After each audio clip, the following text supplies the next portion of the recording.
The knocking on my door at 11:30 at night was soft, almost apologetic. That should have been my first clue that something was terribly wrong. My twin sister Rochelle never knocked softly. She was loud, confident, always bursting with energy whenever she visited. But when I opened the door that cold February night, the woman standing there looked like a stranger wearing my sister's face. Purple and yellow bruises covered her left cheek. Her right eye was swollen nearly shut. Her bottom lip was split and crusted with dried blood. She wore a blue coat buttoned all the way up despite the warm hallway, and she was trembling. "Rochelle," I whispered, pulling her inside quickly. "What happened? Who did this to you?" She didn't answer right away. She just stood in my living room, staring at nothing, her arms wrapped around herself like she was trying to hold the pieces together. I guided her to my couch, and that's when I noticed she was moving carefully, like every step hurt. "Tell me," I said, sitting beside her but not touching her yet. I didn't know if touch would hurt or help right now. "Tell me everything." The story came out slowly, in broken sentences interrupted by long silences. Gabriel, her husband of 5 years. The man I'd never particularly liked but had tolerated because Rochelle seemed happy. Or at least, she'd seemed happy when I saw them together. Now I understood that what I'd seen was just another performance, another layer of the lie she'd been living. It started small, she told me. Criticism about her clothes, her cooking, her friends.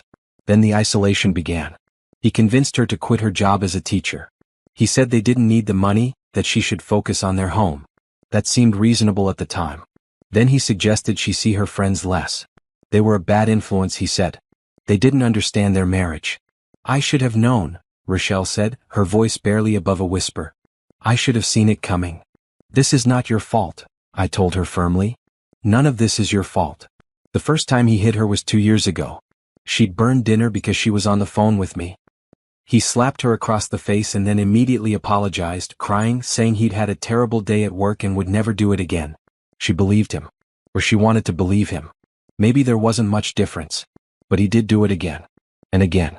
The violence escalated over time. A shove became a punch. A punch became being thrown against walls. He was always careful to hit her where clothes would cover the marks. Always careful to maintain his perfect image as Gabriel Thornton, successful real estate developer, pillar of the community, devoted husband. "Why didn't you tell me sooner?" I asked, though I already knew the answer. Shame. Fear. The hope that things would get better. The fear that they never would.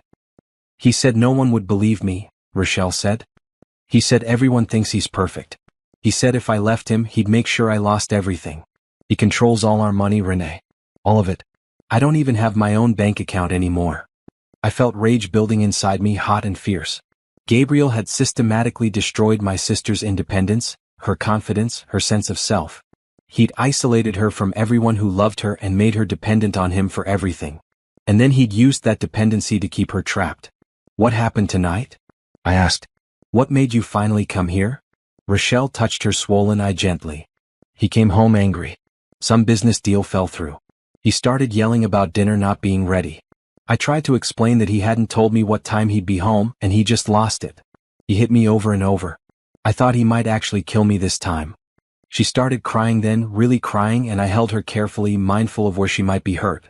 We sat like that for a long time, my sister sobbing against my shoulder while I tried to process everything she told me. "You're not going back there," I said finally. "You're staying here. We'll figure this out." "He'll come looking for me," Rochelle said. "He'll call the police and say I'm missing. He'll play the worried husband. Everyone will believe him. Then we'll tell them the truth. We'll show them what he did to you." Rochelle shook her head. "You don't understand. He's friends with half the police department. He donates to their charities. He plays golf with judges. His lawyer is one of the best in the state. Who's going to believe me over him?" She was right, and I knew it. Gabriel had spent years building his reputation, his network, his armor. Taking him down wouldn't be easy. But as I looked at my sister's battered face, I knew I had to try. We talked through the night. Rochelle told me everything about her life with Gabriel. His routines, his habits, his business dealings. She told me about the monitoring, how he tracked her phone, how he'd installed cameras throughout their house to watch her when he was away. She told me about his affairs, the women he'd slept with while demanding complete loyalty from her. She told me about the financial manipulation, how he'd taken her name off everything and left her with nothing. By the time the sun started rising, painting my living room in shades of pink and gold, I had formed a plan. It was risky, maybe even crazy, but it might be the only way to get real evidence against Gabriel. The only way to make him pay for what he'd done. What if we switched places? I said. Rochelle looked at me like I'd lost my mind. What? Think about it. We're identical twins. Even our own parents couldn't tell us apart when we were kids. If we cut your hair like mine, wore the same clothes, copied each other's mannerisms, no one would know the difference. Renee, that's insane. Maybe. But Gabriel has all the power right now because he controls everything in your world. He has money, connections, time to cover his tracks. But if I go back there pretending to be you, I can gather real evidence. I can document everything. I can build a case that even his fancy lawyer can't defend against. Rochelle was shaking her head, but I could see her considering it. He'd know. Somehow he'd figure it out. Not if we're careful. Not if you teach me everything I need to know. How you walk, how you talk to him, what your daily routine looks like. I can be you for a few weeks while you stay here and heal. And then we take everything I've gathered and we bury him with it. What if he hurts you? I can handle Gabriel, I said with more confidence than I felt. I'm not broken down like he's made you. I'm not afraid of him. And I'll be ready for him in ways you couldn't be. We spent the rest of that day and the next discussing the plan. Rochelle taught me about Gabriel's morning routine, how he liked his coffee, what he expected from her. She showed me old photos and videos so I could study how she moved, how she spoke, the little gestures that made her herself. We practiced conversations with her playing Gabriel so I could learn how to respond the way he expected. It was strange rehearsing how to be a victim. Learning to make myself smaller, quieter, more submissive. Everything in me wanted to fight, to rage, to tell Gabriel exactly what I thought of him. But that wouldn't work. To beat him, I had to play his game. I had to be the wife he thought he'd broken. There's one more thing, Rochelle said on the third day. Gabriel doesn't know about this, but I've been saving money. Just small amounts, cash back from grocery shopping, money I'd find in his pockets when doing laundry. It's not much, maybe $2,000, but I've hidden it in the house. If you can find it, you'll have something. She told me where to look and I memorized the location along with everything else. $2,000 wasn't much, but it was proof that Rochelle had been trying to escape. That she'd been planning for this. By the fourth day we were ready. Rochelle cut her hair to match my shorter style. We practiced one more time, running through scenarios, making sure I had every detail right. And then, on a cold Tuesday morning exactly 1 week after she'd shown up at my door, I put on Rochelle's wedding ring, looked at my sister's face one more time, and prepared to enter her nightmare. Be careful, Rochelle said, hugging me tight. If anything feels wrong, if you think he's going to hurt you, just leave. None of this is worth you getting hurt. I'll be fine, I promised. And in a few weeks, we're going to make him pay for everything he's done to you. He's going to lose everything, Rochelle. His reputation, his business, his freedom. I'm going to make sure of it. I meant every word. The week I spent with Rochelle preparing for the swap was the most intense education I'd ever received. We weren't just learning facts and routines. I was learning how to become a different person, how to inhabit a life that had been carefully constructed around fear and control. Rochelle's days followed a strict pattern. Gabriel expected breakfast at exactly 7 in the morning. 2 eggs over easy, 3 strips of bacon, toast with butter on the side, black coffee. If anything was wrong with the meal, if the eggs were too runny or the bacon too crisp, he'd make her throw it away and start over while he watched and criticized. He times everything, Rochelle explained. He knows how long it takes to drive to the grocery store, how long shopping should take, how long every task should require. If I'm even 10 minutes late, he accuses me of meeting someone or lying about where I've been. I took notes on everything. The grocery store she used, the route she drove, the checker she usually went to. Gabriel tracked her phone, so every movement had to match expected patterns. He'd installed an app that showed him exactly where she was at all times, and he checked it constantly. What about friends? I asked. Do you see anyone? Rochelle's face fell. Not anymore. He made it too difficult. He'd interrogate me about every conversation, accuse me of talking about him behind his back. It was easier to just stop seeing people. Now it's just me in that house, waiting for him to come home. The isolation was another tool of control. By cutting Rochelle off from friends and family, Gabriel had eliminated her support system. He'd made himself the center of her entire world, the source of all approval or punishment. We practiced walking. Rochelle had developed a particular way of moving through the house, always quiet, always careful not to disturb anything. She kept her eyes down when Gabriel was angry, made herself small in his presence. It went against every instinct I had, but I forced myself to copy her mannerisms exactly. He watches everything, Rochelle said. The way you stand, the way you look at him, everything. If something seems off, he'll notice. He'll get suspicious. I learned about Gabriel's business too. He owned Thornton Properties, a real estate development company that had been growing rapidly over the past few years. He bought old buildings, renovated them, and sold them for huge profits. On paper, everything looked legal and above board.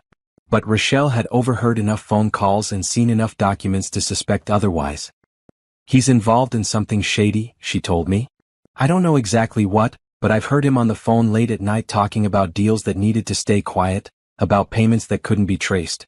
He keeps a safe in his home office that I've never been allowed to open. That was interesting. If Gabriel was involved in illegal business dealings, that could be another avenue to destroy him. Financial crimes, tax evasion, fraud, anything that could bring additional charges and take away the money he used to maintain his power. We went through photo albums together. Rochelle showed me pictures from their wedding, from vacations they'd taken, from family gatherings. In every photo, Gabriel looked perfect. Handsome, successful, smiling. The image of a devoted husband. Rochelle looked happy too, but now I could see the tension around her eyes, the forced quality of her smile. He made me delete most of my social media, Rochelle said. He said married women didn't need to post pictures online for other men to see. But he posts constantly. Always showing off our house, our trips, his success. Everything has to look perfect for his image. I studied Gabriel's social media accounts. His profile showed a carefully curated life of success and happiness. Photos of expensive dinners, luxury cars, business achievements. Occasional pictures with Rochelle where she looked like the perfect wife. Comments from friends and business associates praising him, congratulating him, telling him how lucky he was. It was all a lie. Every single bit of it was a carefully constructed facade hiding the monster underneath. What about his schedule? I asked. When is he usually home? It varies, Rochelle said. Sometimes he comes home at 6, sometimes not until 10 or later. He never tells me in advance, and he expects dinner to be ready whenever he walks through the door. If it's not, or if it's cold from waiting, he gets angry. That meant I'd have to prepare food that could be kept warm for hours, or be ready to cook on demand. Another way Gabriel maintained control, keeping Rochelle in a constant state of anxiety, never knowing when he'd arrive or what mood he'd be in. We practiced conversations with Rochelle playing Gabriel while I responded as her. She'd throw out scenarios, sudden accusations, unexpected questions, and I'd have to respond the way she would. Apologetic, submissive, always trying to appease him. You're too confident, Rochelle said after one practice session. You need to seem more uncertain, more afraid. I know it's hard, but that's what he expects. If you seem too strong, he'll know something's wrong. I worked on it, practicing in front of mirrors, watching videos of Rochelle that she had on her phone. I studied the way her shoulders hunched slightly when she was nervous, the way she twisted her hands together, the way she avoided direct eye contact. All the body language of someone who'd been beaten down over years of abuse. On the 5th day, Rochelle took me through the house layout in detail. She drew maps, showing me where everything was kept, where Gabriel's office was located, where the safe was hidden. She told me about the cameras he'd installed in the living room, kitchen, and bedroom.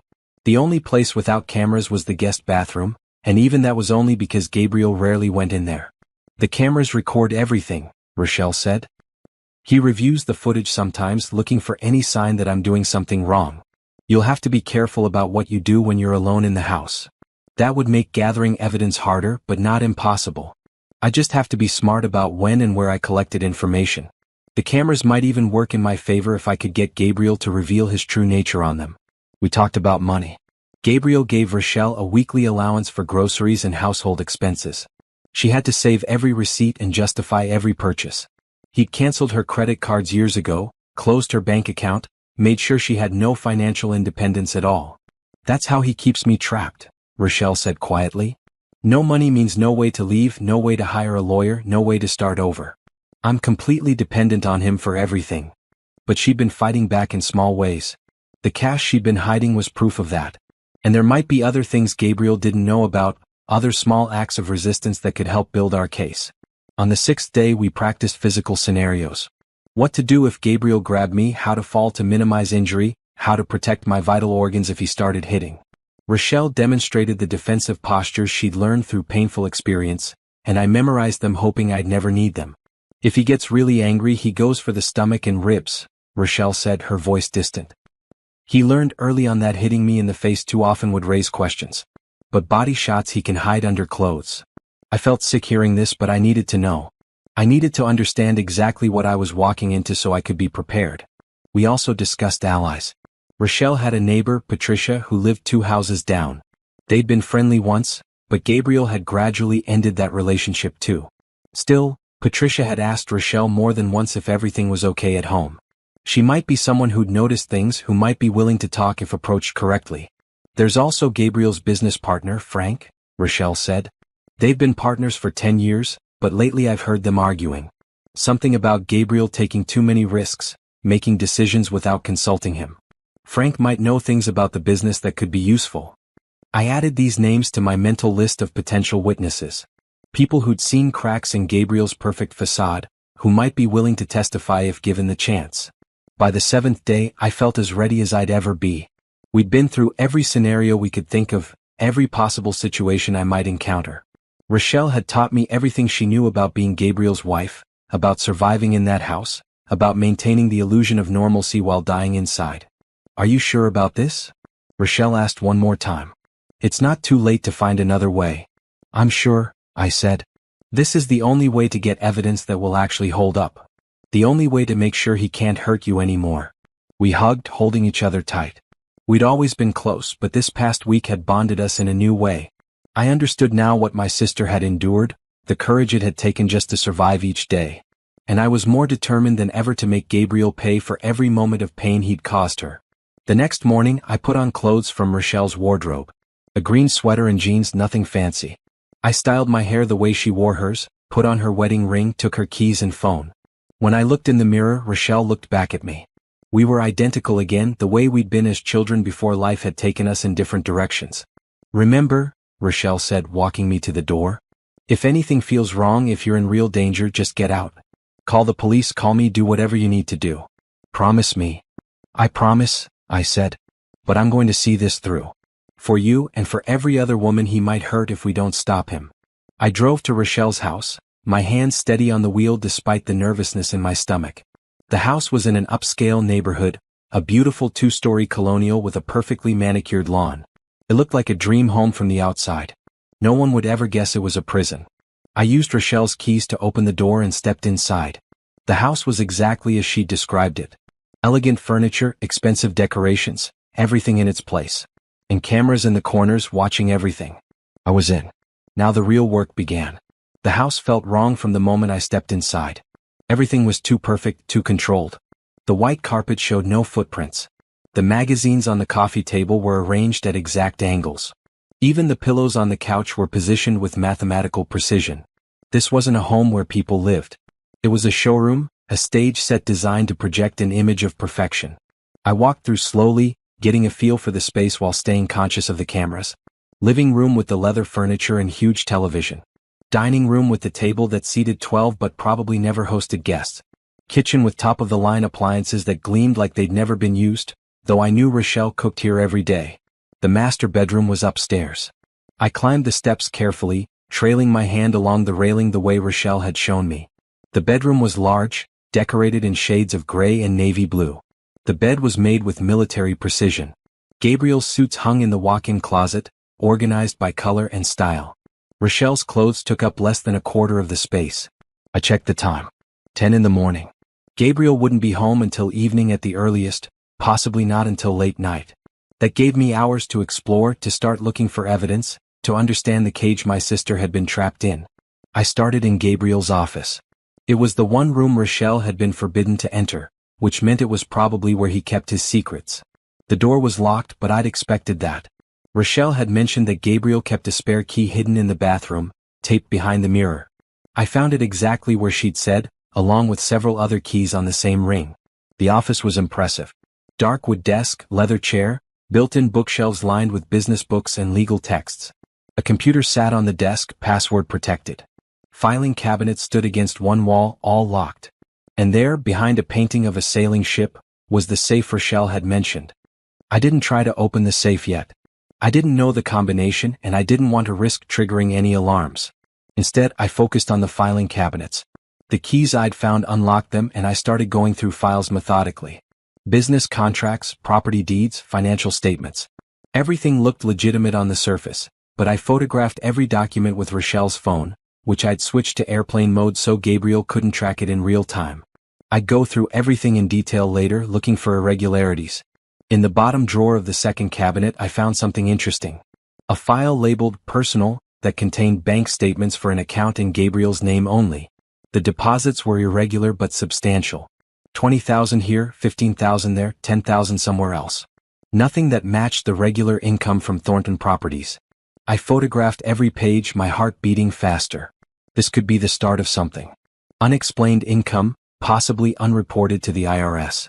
If Gabriel was taking payments under the table, hiding money from taxes, that was a crime. A crime with consequences that even his connections might not protect him from. I continued searching. In the desk drawer I found a burner phone. That was interesting. Why would Gabriel need a second phone unless he was hiding something? I turned it on carefully. The battery was nearly dead, but I could see a list of recent calls and texts. Numbers with no names attached, messages that were cryptic but suggestive. Package delivered as requested. Payment received. Next shipment ready. This looked like more than just shady business deals. This looked like Gabriel was involved in something actively criminal. I photographed the phone's contents quickly before the battery died completely. By noon, I'd made copies of everything useful in the office. I returned everything to its exact position, locked the cabinets, put the keys back in their hiding place. When Gabriel came home, he'd never know anyone had been in here. I went downstairs to start preparing dinner. Rochelle had told me Gabriel liked pot roast on Tuesdays, so I got everything ready. The roast went into the slow cooker where it would be perfect by evening. Potatoes and carrots added. Bread dough started for fresh rolls. Everything needed to be right. While the food cooked, I explored the rest of the house more carefully. I found the hidden cache Rochelle had mentioned, tucked inside a box of tampons in the back of the bathroom cabinet. Gabriel would never look there. I left it where it was but photographed the location. More evidence of Rochelle's attempts to escape, proof that she'd been planning to leave. In the bedroom, I discovered a journal hidden between the mattress and box spring on Rochelle's side of the bed. My sister had been documenting her abuse, writing down dates and descriptions of every incident. Page after page of pain, fear, and desperation. Some entries were just a few lines. Others went on for pages, describing beatings in detail, recording Gabriel's threats and accusations. This was evidence. Real, documented evidence in Rochelle's own handwriting. I read through it all, my anger building with every word. Then I photographed every single page before returning the journal to its hiding place. The front door opened at 6:30. I heard Gabriel's footsteps in the hall, the sound of his briefcase being set down, his keys hitting the table. My whole body tensed, but I forced myself to relax, to move and breathe the way Rochelle would. "Rochelle?" he called. "I'm home." "In the kitchen," I replied, keeping my voice soft and submissive. He appeared in the doorway and I got my first real look at Gabriel Thornton. He was handsome in a cold way. Tall, well-built, perfectly groomed. He wore an expensive charcoal suit that probably cost more than most people made in a month. His dark hair was styled precisely. His smile was practiced and empty. "Something smells good," he said, moving into the kitchen like he owned everything in it, which legally he did. "Pot roast," I said. "It should be ready in about 20 minutes. "Good." He loosened his tie, watching me. "How was your day?" This was a test. Gabriel always asked this question, and the correct answer had to be brief and positive. Rochelle had warned me about this. "It was fine," I said. "I cleaned the house and ran some errands. Nothing exciting." "Did you go anywhere besides the grocery store?" "No, just there and back." He nodded, apparently satisfied. But I knew he'd check his tracking app later, verify that I'd gone exactly where I said. Control meant verification meant control. "I'll go change," Gabriel said. "Make sure dinner's on the table when I come back down." He left and I exhaled slowly. First interaction passed. He hadn't noticed anything wrong. I was doing this. I set the table carefully, making sure everything was positioned correctly. Plate and silverware for Gabriel at the head of the table, my place to his right. Water glass exactly 1 inch from the plate's edge. Napkin folded in a triangle. Every detail had to be perfect. Gabriel came back down wearing slacks and a polo shirt. He sat at his place and I served him. Pot roast, potatoes, carrots, fresh rolls. I waited until he'd taken his first bite before serving myself a smaller portion. "It's good," he said. "Not great, not delicious, just good." Rochelle had told me Gabriel never gave real compliments. Everything was measured, calibrated to keep her uncertain and seeking his approval. We ate in silence. I kept my eyes on my plate, ate slowly and carefully. This was another test, another performance.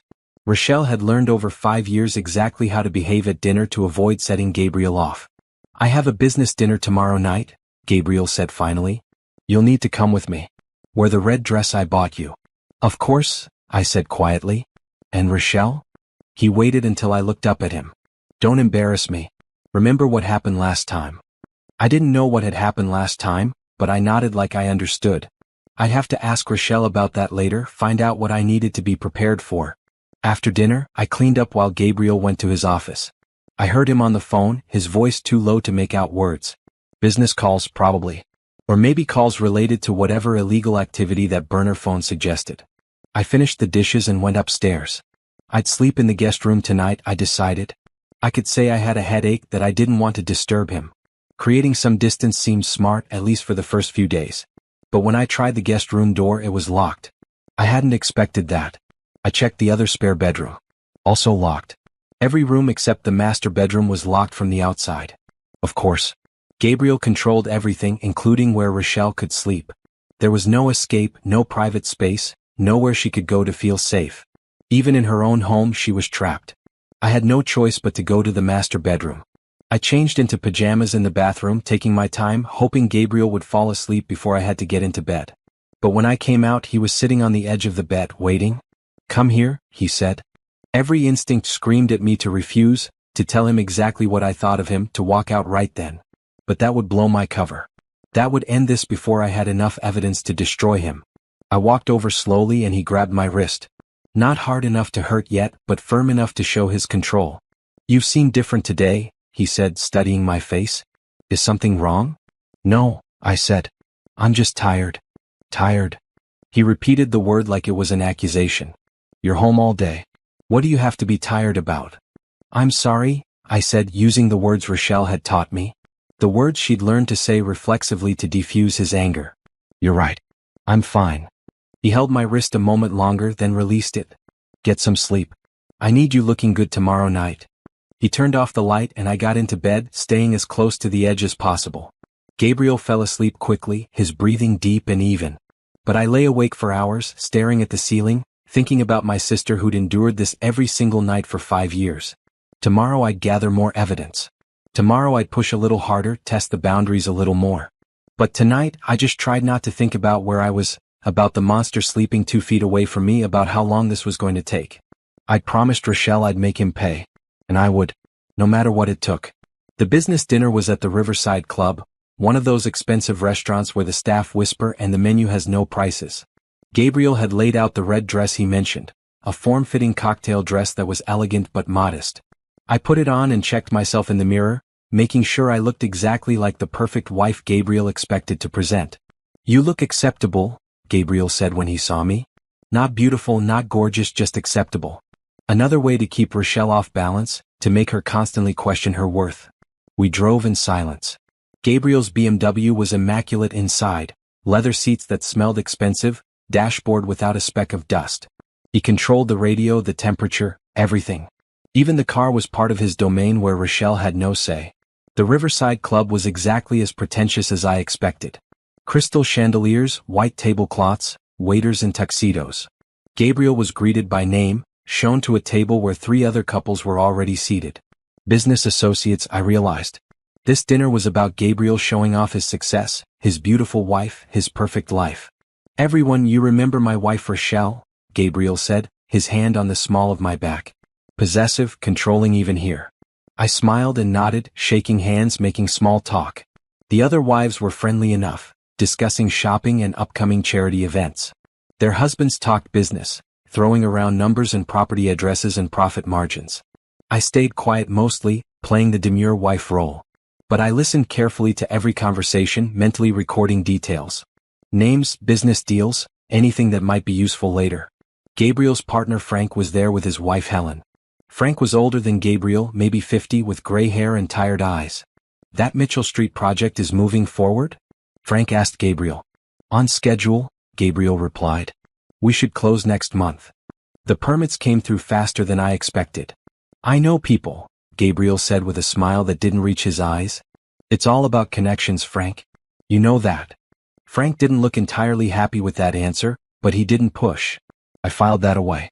Mitchell Street project, permits that came through suspiciously fast, Gabriel's connections. More pieces of the picture. Halfway through dinner, I excused myself to use the restroom. The other wives came with me as women often do. In the bathroom, Helen, Frank's wife, touched my arm gently. Are you all right, dear? She asked. You seem a bit tense. I'm fine, I said automatically. Just a long day. Gabriel works you too hard with keeping that big house, another wife said. My husband's the same way. They expect everything perfect all the time. Helen was still watching me closely. If you ever need to talk about anything, you can call me. I mean it. There was something in her tone, a significance that suggested she knew or suspected something about Gabriel. I filed that away too. Helen might be an ally if I approached her correctly later. When we returned to the table, Gabriel was in the middle of a story about a recent business triumph. Everyone was listening, laughing at the right moments, congratulating him.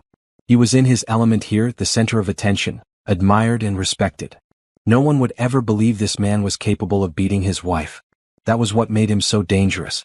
Gabriel was smart enough, charming enough, successful enough that people wanted to believe in him.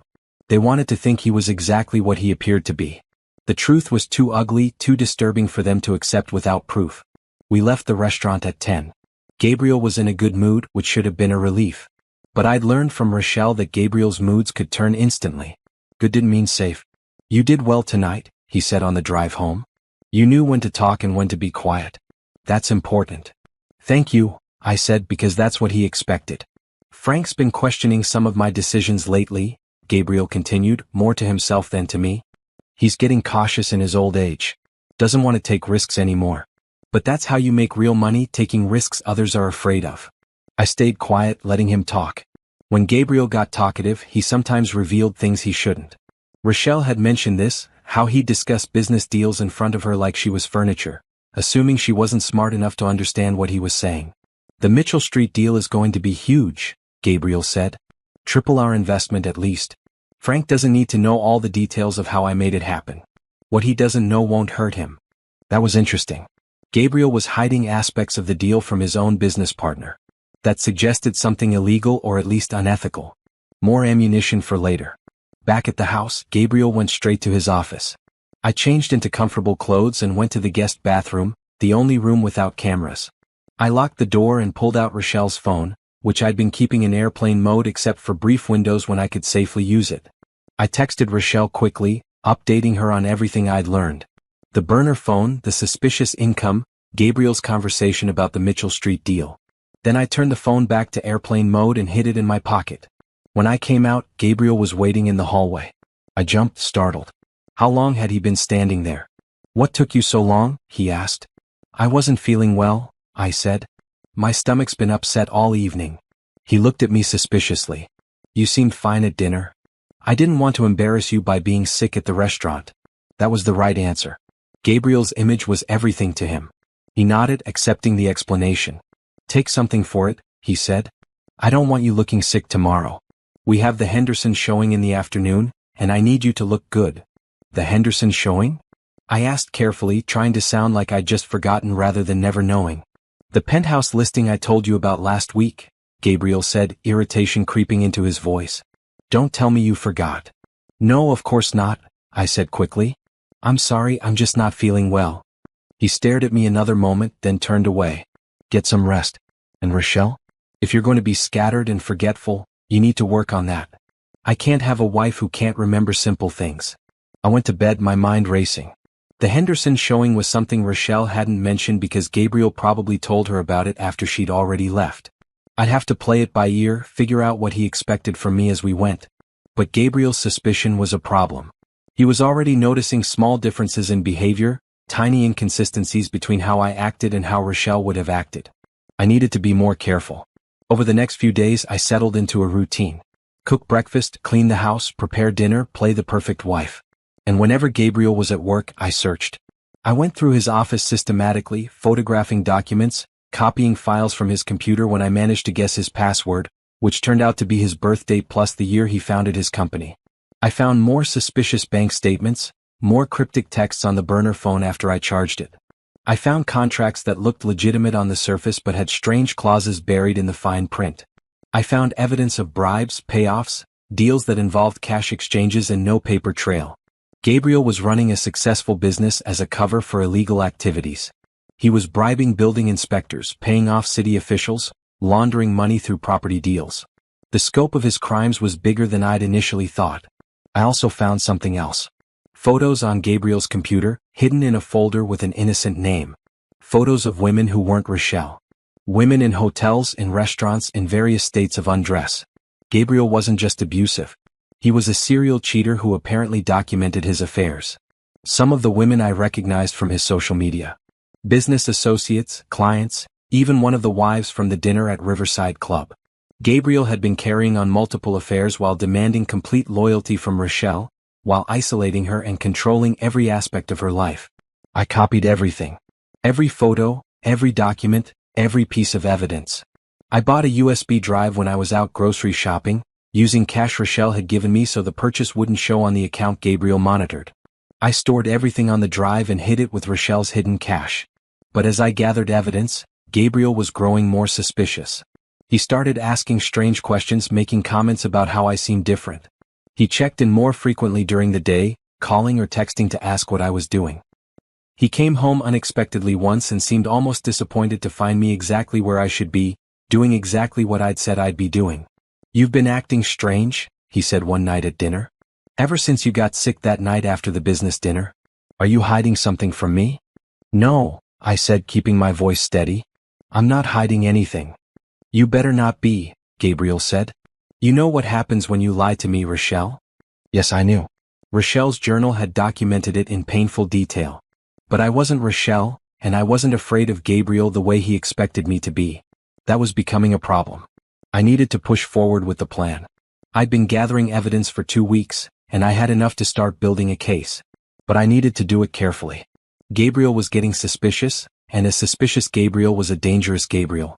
That night, after Gabriel fell asleep, I snuck down to the guest bathroom and took Rochelle's phone off airplane mode for a few minutes.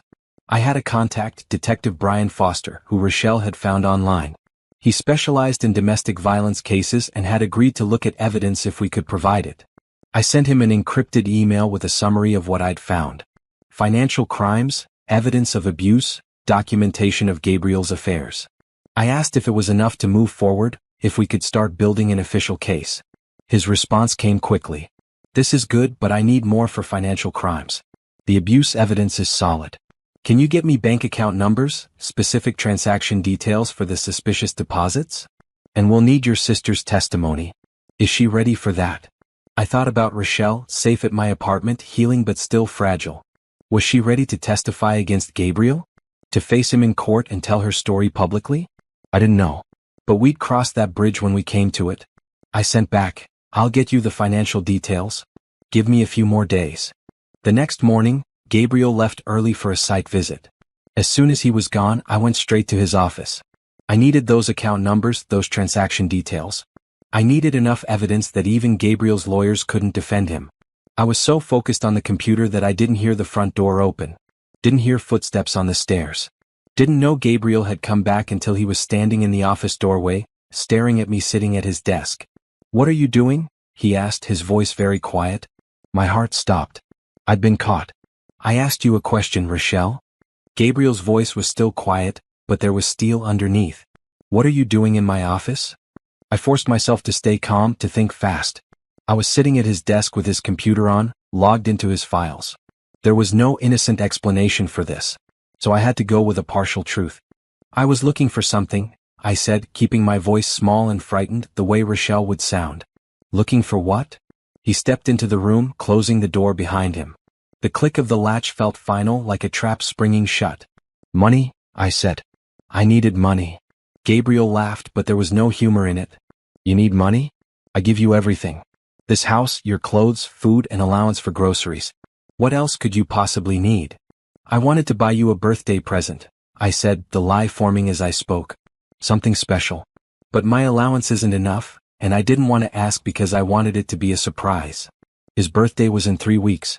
Rochelle had mentioned it during our preparation. It was a plausible story, maybe plausible enough to work. Gabriel studied me for a long moment. I could see him weighing the explanation, looking for holes in it. You broke into my office, accessed my private computer, to steal money for a birthday present? I wasn't stealing, I said. I was going to pay it back from the grocery money a little at a time. I just wanted to get you something nice, something that showed how much I appreciate everything you do for me. It was sickening saying these words, pretending to be grateful to the man who'd abused my sister for years. But I needed Gabriel to believe me. I needed to defuse this situation before it exploded. Stand up, Gabriel said. I stood, my legs shaking slightly. That wasn't an act. I knew what could happen here. Knew that if Gabriel decided I was lying, if he lost control, I could be seriously hurt. Rochelle had warned me, but knowing it intellectually was different from facing it in reality. Gabriel walked around the desk slowly. He reached past me and closed the laptop. Then he turned to face me, standing close enough that I had to tilt my head back to meet his eyes. Do you know what I do to liars, Rochelle? I'm not lying, I said. I swear, I just wanted to surprise you. He grabbed my chin, forcing me to keep looking at him. His grip was tight enough to hurt. You've been different lately. Distracted. Secretive. And now I find you in my office on my computer. You can understand why I'm having trouble believing you. I'm sorry, I said. I should have asked you. I shouldn't have come in here. I know this is your private space. That's right. This is my space. My office, my computer, my house. Everything here is mine, including you. You don't have the right to be in here, to touch my things, to make decisions without my permission. Do you understand? Yes, I whispered. I understand. Do you? He released my chin but didn't step back. Because I'm starting to wonder if you do. I'm starting to wonder if you're testing me, seeing what you can get away with. I'm not, I said. I promise, Gabriel. I was just trying to do something nice for your birthday. He stared at me for another long moment, then abruptly stepped back. Get out. And Rochelle? Don't ever come in this office again. If I find out you've been in here, if I see one thing out of place, there will be consequences. Clear? Clear, I said and fled. My hands were shaking as I went downstairs. That had been too close. Gabriel was suspicious now, actively watching for signs that something was wrong. I needed to be more careful. I also needed to move faster because my window of opportunity was closing. I went to the kitchen and started preparing lunch, trying to look normal, trying to act like the submissive wife Gabriel expected. But my mind was racing. I needed those bank account numbers, those transaction details. But I couldn't risk going back into the office while Gabriel was on alert. Gabriel came down an hour later. He didn't mention the office incident. Instead, he acted like nothing had happened, like he hadn't just threatened me. This was part of his pattern, Rochelle had said.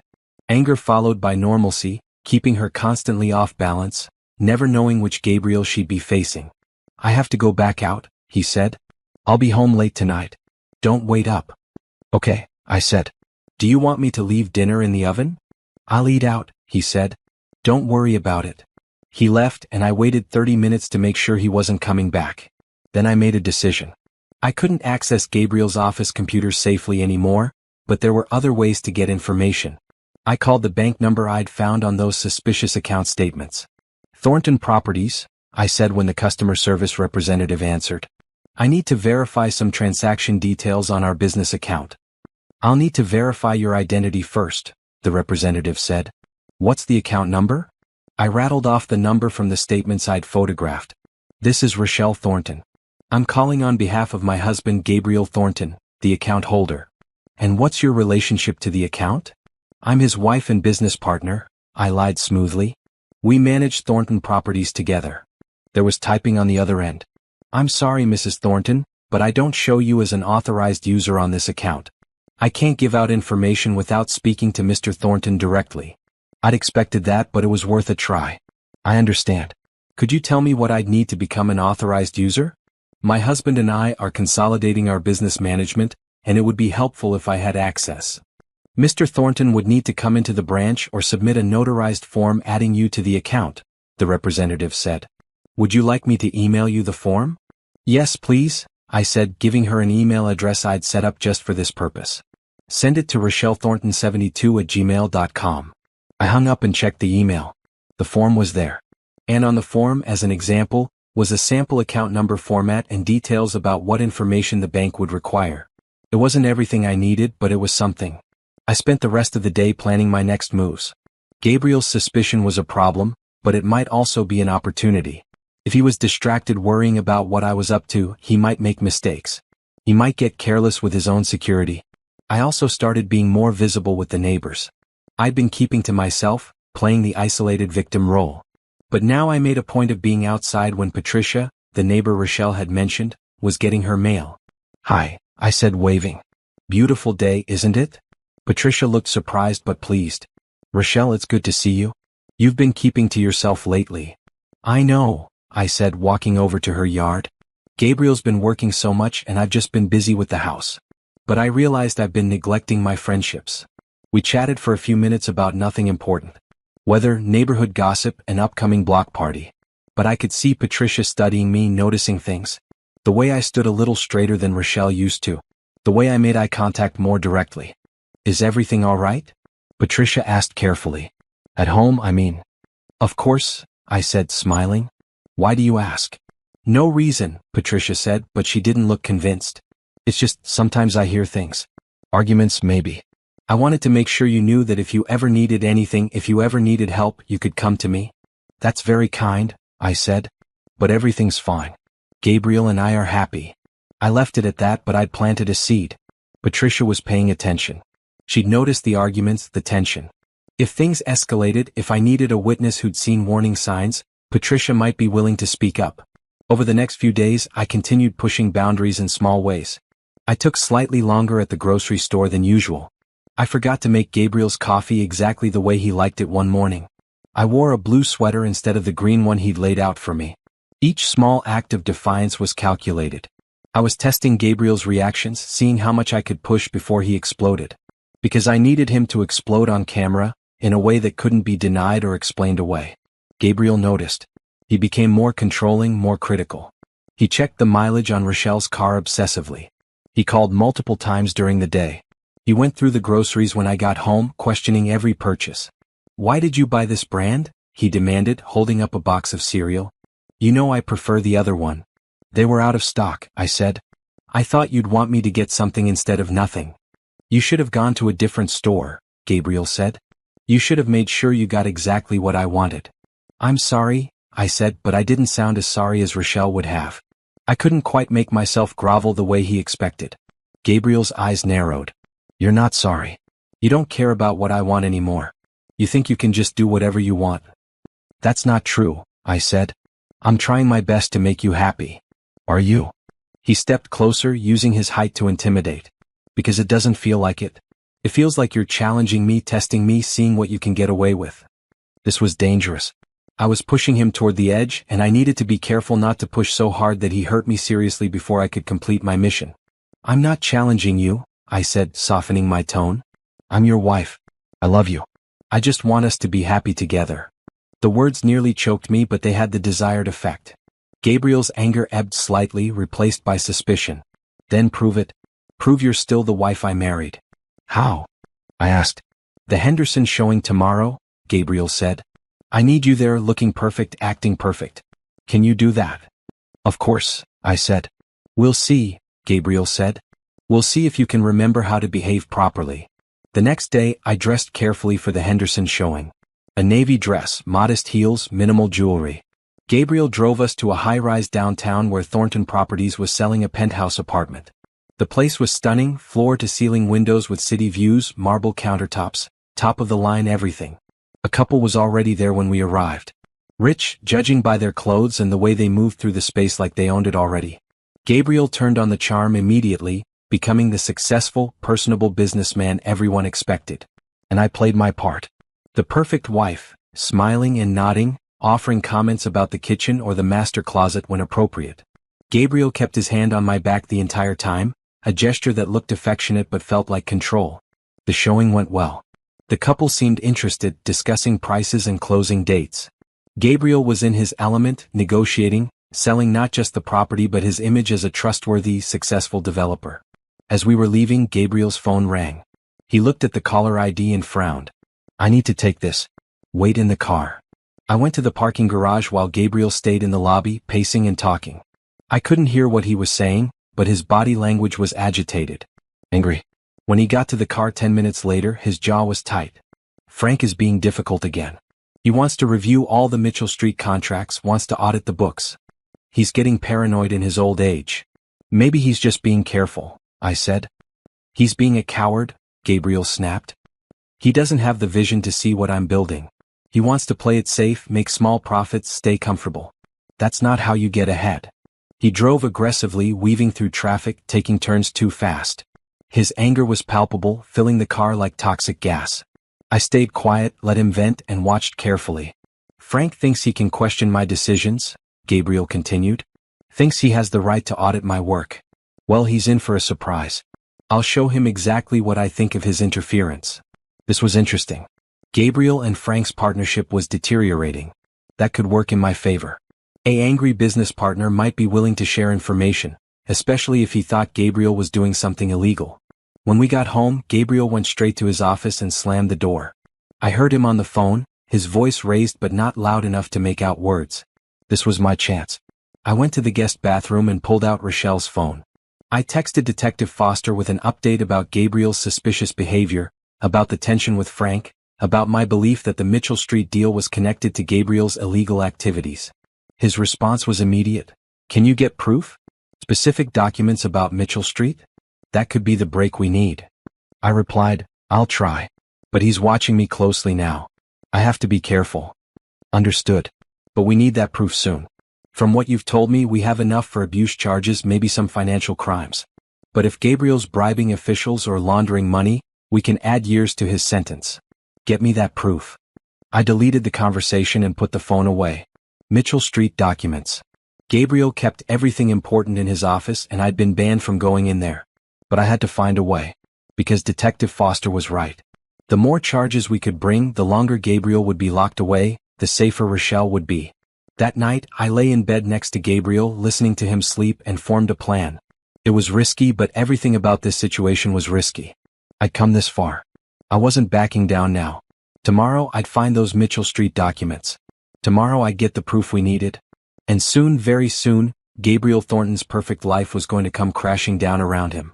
I woke up early before Gabriel's alarm went off. I slipped out of bed quietly and went downstairs to start breakfast. The routine was second nature now. Coffee brewing, eggs cooking, bacon in the pan. Everything had to be ready exactly when Gabriel came downstairs at 7. But this morning I was planning something different. Something risky. Gabriel appeared at 7 precisely, dressed in a gray suit, tie perfectly knotted. He sat at the table and picked up his coffee, taking a sip and grimacing. This is cold, he said. I'm sorry, I said, though the coffee was actually the perfect temperature. I'd made it exactly 4 minutes ago. Let me make you a fresh cup. I poured the coffee down the sink and started a new pot, moving slowly.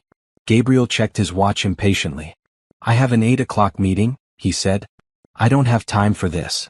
I'll hurry, I said, but I didn't hurry. I let the coffee brew at its normal pace while Gabriel got more and more agitated. Forget it, he finally said, standing up. I'll get coffee on the way. He grabbed his briefcase and headed for the door. This was what I'd been hoping for. Gabriel rushed when he was running late, and rushed meant careless. Don't you want breakfast? I called after him. I'll eat at the office, he said, and then he was gone. I waited exactly 3 minutes, listening for the sound of his car pulling out of the driveway. Then I went to his office. The door was locked as always, but I had the spare key from the bathroom hiding place. Inside I moved quickly. I didn't know how much time I had. Gabriel might realize he forgot something and come back. I needed to find those Mitchell Street documents and get out. The filing cabinet was the logical place to start. I unlocked it and started going through files. Property records, contracts, financial statements. Everything was meticulously organized, which actually made it easier to search. I found the Mitchell Street file in the 3rd drawer. It was thick, full of documents spanning several months. Purchase agreements, renovation plans, permit applications, and there, near the back, what I was looking for. A series of emails printed out and stapled together. Gabriel corresponding with someone named J. Morrison about the Mitchell Street project. The early emails were normal business discussion. But then the tone changed. The permit office is being difficult. They say the zoning isn't right for what we're planning. I can take care of the zoning issue. Will cost you though. $50,000 should handle it. That's a lot of money for a permit. That's the price of doing business fast. You want this project to move forward or not? Fine. How do you want payment? Cash. I'll send you an address. I photographed every page with shaking hands. This was it. Clear evidence of bribery. Gabriel had paid someone, probably a city official, to approve permits that shouldn't have been approved. This was exactly what Detective Foster needed. I kept digging through the file. More emails, more suspicious payments. Gabriel had been bribing officials for years, greasing wheels to get his projects approved faster than his competitors. It wasn't just Mitchell Street. It was a pattern of corruption. I photographed everything. Bank statements showing cash withdrawals that matched the bribe amounts. More emails discussing payments and favors. Notes in Gabriel's handwriting about which officials were cooperative and which needed to be convinced. I was so focused on photographing that I almost didn't hear the sound of a car in the driveway. Almost didn't hear the front door opening. Almost didn't realize Gabriel had come back. Rochelle? He called from downstairs. Are you here? My heart jumped into my throat. I was in his office, surrounded by evidence, with no innocent explanation for why I was here. If he came upstairs, if he found me, this was over. I shoved the Mitchell Street file back into the drawer as quietly as possible. Locked the filing cabinet. Slipped the office key into my pocket. The camera was harder. I had it around my neck and there was no time to hide it properly. I stuffed it under my shirt and prayed it wasn't too obvious. Rochelle? Gabriel's voice was closer now. He was climbing the stairs. I opened the office door and stepped into the hallway, closing it behind me as quietly as possible. Gabriel appeared at the top of the stairs just as I was walking away from his office door. What are you doing up here? He asked. I was just putting away laundry, I said, thinking fast. I heard you come in. Did you forget something? Gabriel studied me for a long moment. I could feel the camera pressing against my stomach under my shirt, could feel my pulse racing, could feel everything about to fall apart. My phone? Gabriel said finally. I left it on the bedroom nightstand. I'll get it for you, I said quickly, moving toward the bedroom before he could stop me. His phone was where he said it was. I grabbed it and brought it back to him, trying not to move too fast, trying not to look guilty. Here you go, I said. Gabriel took the phone, still watching me carefully. You seem nervous. I'm not nervous, I said. I just didn't expect you to come back. You startled me. Did I? He stepped closer. Or is there another reason you're acting strange? No, I said. There's no other reason. His hand shot out suddenly and grabbed my arm. Not hard enough to bruise, but firm enough to control. You're lying to me. I can tell. What were you really doing up here? I told you, I said. Laundry. Show me, Gabriel said. Show me this laundry you were putting away. He dragged me to the bedroom and threw open the closet doors. My mind raced, trying to figure out what to say, how to salvage this. But then I saw it. A basket of clean laundry sitting on the closet floor, clothes I'd washed yesterday and hadn't put away yet. There, I said, pointing. I was putting those away. Gabriel looked at the basket, then at me. I could see him calculating, trying to decide if I was telling the truth. Finally, he released my arm. Put it away then, he said. And Rochelle? Stop being so jumpy. It makes me think you're hiding something. I'm not hiding anything, I said. Good, Gabriel said. Because if I find out you're lying to me, if I find out you're doing something behind my back, there will be consequences.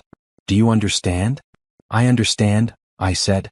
Gabriel left and I heard his car pull out of the driveway again. Only then did I let myself breathe. Only then did I pull the camera out from under my shirt and check the photos. They were there. All of them. Clear evidence of Gabriel's crimes. I'd done it. I'd gotten what we needed. But Gabriel's suspicion was growing. He'd almost caught me. Next time, I might not be so lucky. I needed to move faster, get this evidence to Detective Foster, start the process of bringing Gabriel down before he figured out what I was doing. I called Detective Foster from the guest bathroom, the phone on speaker while I transferred photos to the USB drive I'd been using to store evidence. I have it, I told him. Proof of bribery. Multiple instances over several years. It's all documented. That's excellent, Detective Foster said. Can you get me copies? I'm putting everything on a USB drive right now, I said. How do we do this? How do we move forward? I need to see the evidence first, Detective Foster said. Then I'll take it to the district attorney. Based on what you've told me, we're looking at multiple felonies. Bribery, fraud, probably tax evasion if he didn't report those cash payments. Combined with the abuse evidence, we can put Gabriel away for a long time. How long before you can arrest him?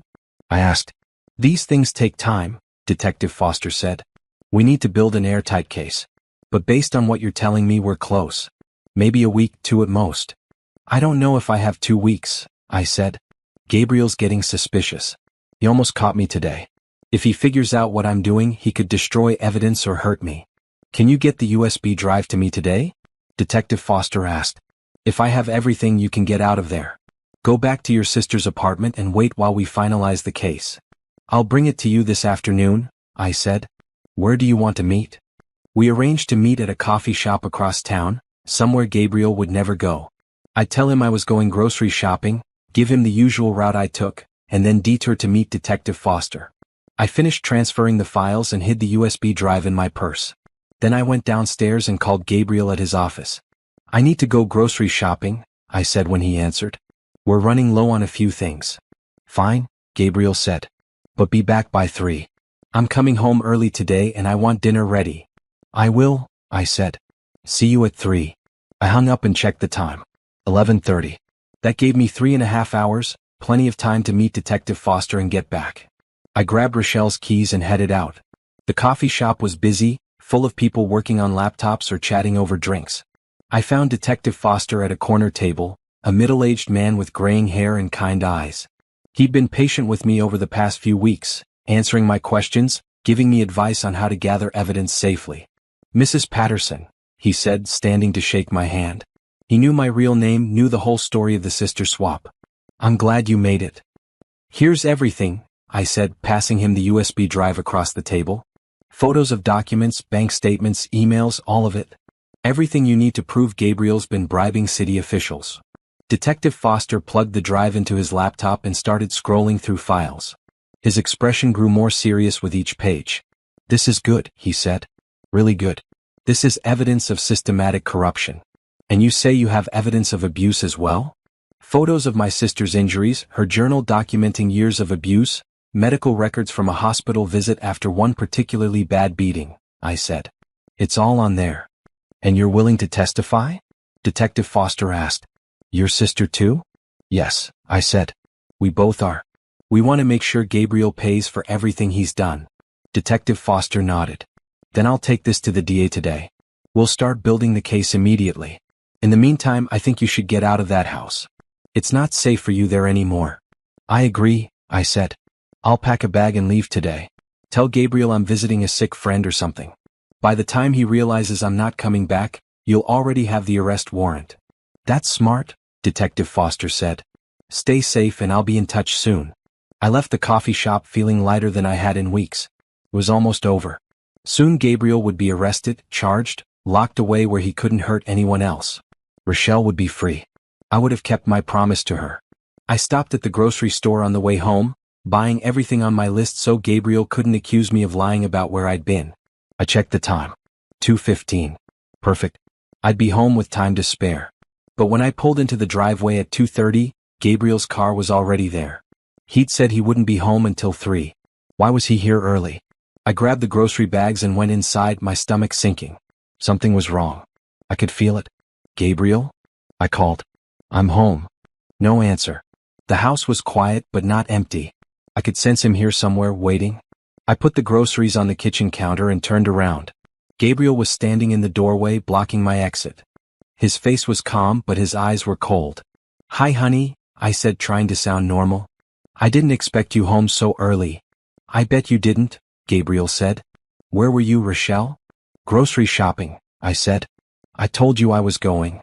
Grocery shopping, Gabriel repeated. That's funny. Because according to your phone's location history, you went to a coffee shop on the other side of town. You were there for 45 minutes. Who were you meeting? My blood ran cold. The tracking app. I'd forgotten about the tracking app on Rochelle's phone. Gabriel had been monitoring my location the entire time. I stopped for coffee, I said. I was tired. I needed a break. You're lying, Gabriel said quietly. You're lying to me about where you were and what you were doing. And I think I know why. He pulled something out of his pocket. My stomach dropped. It was the spare key to his office, the one I'd been using. The one I'd forgotten to put back in the bathroom hiding spot. I found this in your pocket when I was doing laundry last week, Gabriel said. You've been in my office. You've been going through my things. And I want to know why. There was no point in lying anymore. He knew. Maybe he'd known for days and had been watching me, gathering his own evidence. Maybe he'd been playing me the same way I'd been playing him. I know what you've been doing, I said, deciding to go on the offensive. I know about the bribes, the affairs, all of it. And I have proof, Gabriel. Proof that's going to send you to prison. Gabriel smiled, but it wasn't a pleasant smile. Is that so? And where is this proof? Somewhere safe, I said. Somewhere you'll never find it. We'll see about that, Gabriel said, and he started walking toward me. I backed away, but there was nowhere to go. I was trapped in the kitchen with Gabriel between me and the exit. And I could see in his eyes that he was done playing games. Done being patient. He was going to make me tell him where the evidence was, and he wasn't going to be gentle about it. I'd pushed him too far. And now I was about to pay the price. Gabriel advanced slowly, deliberately, like a predator stalking prey. I backed up until I hit the kitchen counter, trapped with nowhere to go. You think you're clever, Gabriel said, his voice eerily calm. You think you can outsmart me. But I've known something was wrong for days. I just needed to figure out what you were planning. Stay away from me, I said, trying to sound braver than I felt. Or what? Gabriel laughed. You'll call the police? Go ahead. Call them. They'll believe me over you just like everyone always does. I'm Gabriel Thornton, respected businessman and pillar of the community. You're just my troubled wife who's been acting erratically. He was right that people would believe him. That's what made him so dangerous. But he was wrong about one thing. I already gave everything to the police, I said. Every document, every photo, every piece of evidence. They have it all, Gabriel. Your life is over. For the first time, I saw real fear flash across his face. But it was quickly replaced by rage. You're lying, he said. You're bluffing to protect yourself. Am I? I pulled out Rochelle's phone and held it up. Detective Brian Foster has everything. He's probably meeting with the district attorney right now, getting an arrest warrant. You're done, Gabriel. It's over. Gabriel's hand shot out and grabbed the phone from me, throwing it against the wall. It shattered, pieces scattering across the floor. Nothing is over, Gabriel said. Not until I say it is. You've made a mistake, Rochelle. Big mistake. And now you're going to fix it. I can't fix it, I said. Even if I wanted to. The police have the evidence. There's nothing I can do. Then you're useless to me, Gabriel said, and his hand wrapped around my throat. I'd known this moment might come. Rochelle had warned me about Gabriel's violence, about how he lost control when cornered. But knowing something intellectually was different from experiencing it. His grip tightened, cutting off my air. I clawed at his hand, trying to break free, but he was stronger than me. Black spots danced at the edges of my vision. Then suddenly he released me. I collapsed against the counter, gasping for air, my throat burning. I could kill you right now, Gabriel said conversationally. I could make it look like an accident. Grieving husband finds his wife dead in the kitchen. Tragic accident. Everyone feels sorry for me. They'd know, I managed to say. They'd investigate. Maybe, Gabriel said. But I'd have time. Time to destroy evidence, time to get my story straight, time to disappear if I needed to. The question is that really what you want? You dead, me possibly free, and your sister left wondering what happened to you? My sister. He thought I was Rochelle. He still didn't know about the swap. That gave me an idea. A desperate, risky idea. I'll make you a deal, I said, my voice hoarse from where he'd choked me. You're in no position to make deals, Gabriel said. Just listen, I said. You're right that killing me would cause problems. Too many questions, too much investigation. But if I disappear voluntarily, if I leave and never come back, that's different. That's just a wife who left her husband. Gabriel studied me suspiciously. Why would you offer that? Because I'm scared, I said, which was at least partially true. I'm scared of what you'll do to me. I just want to get away from you, start over somewhere else. You let me go and I'll disappear. I'll never testify against you, never talk to the police again. You already gave them evidence, Gabriel said.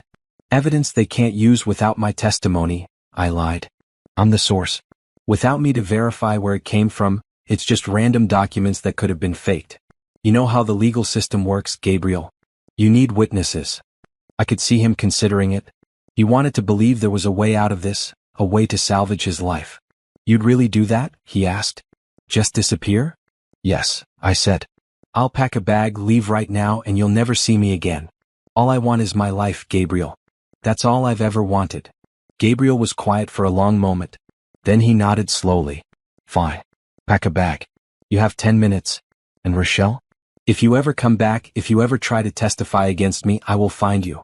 I will make you sorry you were ever born. Do you understand? I understand, I said. I went upstairs on shaking legs, my mind racing. I didn't actually plan to disappear. Detective Foster had the evidence he needed. But I needed to get out of this house before Gabriel changed his mind, before he decided killing me was safer than letting me go. I grabbed a bag and threw in some clothes, toiletries, anything I could grab quickly. I was almost at the bedroom door when Gabriel appeared, blocking my exit again. One more thing, he said. Your phone. Give it to me. You already destroyed it, I said. The other one, Gabriel said. The one you've been hiding. I know you have a second phone, Rochelle. I'm not stupid. My heart sank. The phone was in the guest bathroom, hidden behind the toilet. If Gabriel found it, he'd see the messages to Detective Foster, proof that I'd been planning this for weeks. I don't have another phone, I said. Don't lie to me, Gabriel said. Not now. Give me the phone or the deal is off. I had no choice. I retrieved the phone from the bathroom and handed it to Gabriel. He scrolled through the messages, his face darkening with every word he read. Detective Foster, he said slowly. Brian Foster. I know him. He investigated a case I was involved in years ago, tried to find evidence of bribes. He never could prove anything. He looked at me with new understanding. This has been planned from the beginning. You've been setting me up, gathering evidence, building a case. How long, Rochelle? How long have you been plotting against me? Long enough, I said quietly. Gabriel's fist hit me before I saw it coming. Pain exploded across my cheek and I fell to the floor. He kicked me in the ribs and I curled up instinctively, trying to protect myself. You thought you could destroy me, Gabriel said, punctuating each word with another kick. You thought you were smart enough, strong enough. But you're nothing. You're nobody. And nobody is going to believe you. Through the pain I managed to speak. I'm not Rochelle. Gabriel stopped, his foot raised for another kick. What? I'm not Rochelle, I said again, pushing myself up to sitting. My ribs screamed in protest, and I could taste blood from where my teeth had cut the inside of my cheek. I'm her sister Renee. We swapped places 3 weeks ago. Gabriel stared at me like I'd lost my mind. You're lying. Look at me, I said. Really look. I'm not your broken wife. I never was. Rochelle is safe, somewhere you'll never find her. And I've been here gathering evidence against you because you're an abusive, criminal monster who deserves to rot in prison. Understanding dawned on Gabriel's face, followed by absolute fury. You switched places. You've been pretending to be my wife for 3 weeks. That's right, I said. And I got everything I needed to destroy you. Every document, every photo, every piece of evidence. Detective Foster has it all, and Rochelle is ready to testify about years of abuse. You're finished, Gabriel. For a moment I thought he was going to kill me right there. The rage on his face was terrifying. But then something changed. He stepped back and his expression became calculating. This is even better, he said slowly. You're not Rochelle. You're an imposter who broke into my home, impersonated my wife, accessed my private documents without permission. That's identity theft, breaking and entering, possibly espionage. The police will arrest you, not me. I hadn't thought of that. He was right. What I'd done was technically illegal. I'd entered his home under false pretenses, accessed his private files, impersonated someone else. Even if I had good reasons, even if I was protecting my sister, Gabriel could spin this to make me look like the criminal. Doesn't matter, I said, though my confidence was wavering. The evidence is real. What you did to Rochelle is real. They'll still charge you. Maybe, Gabriel said. Or maybe they'll question how that evidence was obtained. Maybe they'll throw it all out because it was gathered illegally. And then where will you be? In jail, probably, while I walk free. He smiled then, genuinely pleased with himself. You thought you were so smart. But you just gave me the perfect defense. He pulled out his phone and dialed. Police? Yes, I'd like to report a break-in. Someone has been impersonating my wife and living in my home. Yes, she's here now. The address is... I realized with cold certainty that I'd made a terrible mistake. In my determination to help my sister, to gather enough evidence to put Gabriel away, I'd broken laws. I'd given him ammunition to use against me and possibly against Rochelle too.